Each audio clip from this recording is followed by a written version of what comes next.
parlementaire. La parole est à Monsieur Bruno Millienne pour une question de Madame Sarah El Haïry. Vous avez la parole, chers collègues.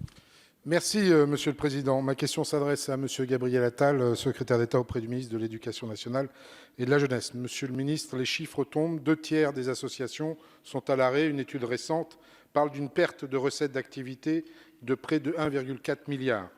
Nous savons que leurs particularités comptables, que leur fragilité économique font qu'elles rentrent aujourd'hui moins bien dans les cases prévues pour les entreprises.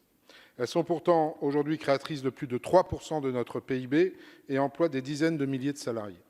Si 2/3 sont à l'arrêt, le tiers restant est au combat avec, par exemple, un combat auprès des plus fragiles, comme les associations d'aide alimentaire, ou encore auprès des soignants, comme les associations de protection civile.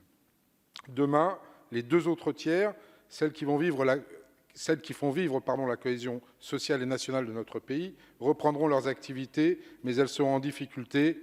Et l'appel à l'aide, ce week-end, nous l'avons tous vu, d'Emmaüs nous le montre déjà.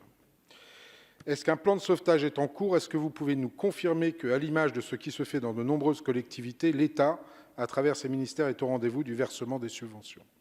Monsieur le ministre, vous avez souhaité maintenir la session 2020 du CNU. Les inscriptions sont closes depuis début avril. Les résultats, selon mes informations, semblent éloignés des objectifs. Confirmez-vous ce décalage entre les inscriptions et les objectifs, qui s'explique parfaitement au regard de la situation actuelle?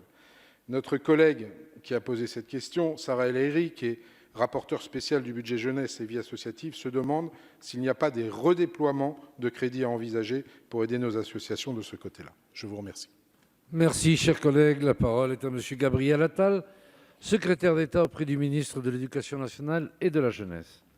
Merci, Monsieur le Président, Mesdames et Messieurs les députés, Monsieur le député Bruno Millienne. Je veux saisir l'opportunité de cette question de Sarah El Haïry pour rendre hommage, une nouvelle fois, à toutes et tous ces engagés qui font vivre sur le terrain une valeur qui est absolument fondamentale pour limiter la crise sociale qui pourrait survenir liée à la crise sanitaire du coronavirus, c'est cette valeur de solidarité.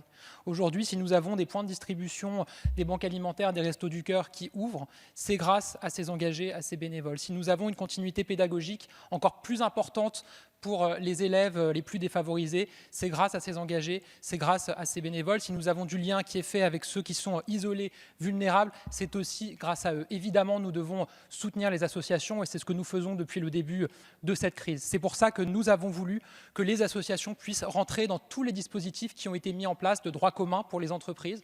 Je pense au report de charges, je pense aux prêts garantis par l'État, je pense au fonds de solidarité et je pense évidemment au chômage partiel. C'était très attendu par les acteurs associatifs. Nous leur avons garanti, nous leur avons redit qu'elles y avaient accès. Vous posez une question qui est très concrète et qui est très attendue aussi par les associations, qui est celle des subventions qui sont versées par l'État. Vous le savez, les subventions ont déjà été notifiées, actées, mais n'ont pas encore pour la plupart été versées. Et des associations s'interrogent en se demandant si les subventions qui étaient liées à des projets, à des actions qui ne pourront avoir lieu du fait du confinement seront honorées. Et ce que je peux vous annoncer aujourd'hui, c'est que nous travaillons avec le Premier ministre à une circulaire interministérielle qui sera publiée dans les prochains jours, qui demandera à l'ensemble des ministères d'honorer les subventions quand bien même le projet n'aurait pu avoir été mené. Je vous donne des exemples. Solidarité Sida, qui ne peut organiser le festival Solidays, recevra quand même sa subvention de l'État qui était prévue pour ce festival. Des associations de protection de l'environnement qui réalisent habituellement à cette période le décompte des espèces, qui devaient recevoir des subventions pour cela, recevront leurs subventions. C'est un signal très fort. J'appelle évidemment les collectivités locales et les entreprises mécènes à suivre cette voie parce que nous avons besoin des associations en ce moment. Nous en aurons besoin aussi après ce confinement, évidemment, pour reconstruire. Je vous remercie. Merci, Monsieur le Ministre.